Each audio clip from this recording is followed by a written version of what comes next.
Developmental services in Waterloo Region are sounding the alarm over what they call underfunding in the sector. They say adults with developmental disabilities are being left behind after they age out of programs aimed at youth.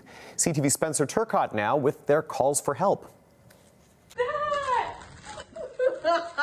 22-year-old Olivia has an infectious laugh, and her family says she is very social. She doesn't let any challenges get her down.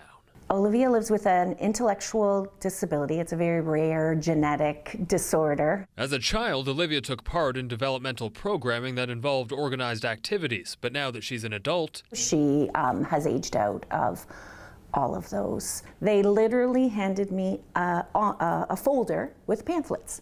And unfortunately, due to Olivia's level of care that she needs, most of them were not appropriate. It meant key programs that kept Olivia's spark alive were suddenly gone.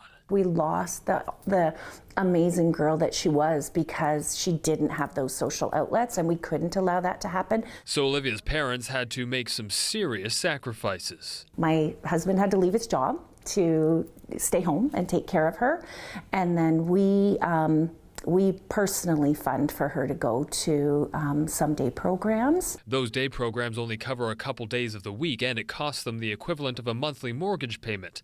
They're not alone either. It's why 9 Waterloo Region agencies are putting out a joint call asking the province to do more when it comes to helping adults with developmental or intellectual disabilities. There's a crisis happening, and just in our Waterloo Region alone, we have pretty close to 1,000 people waiting, and they're either waiting for home support. Over and above that, almost 750 people waiting to get into some type of day activity. KW Habilitation CEO Ann Bilodeau says there's a clear disconnect because service levels are dropping while wait lists are increasing. We'd like to work with our ministry and say, look, if you give service providers the resources in which to expand, or even just let us balance our budgets, we're not asking for the moon. In an email to CTV News, a spokesperson from the Ministry of Children, Community and Social Services says in part, our government is making record investments, including a historic $3.7 billion in developmental services this year, with more than $2.4 billion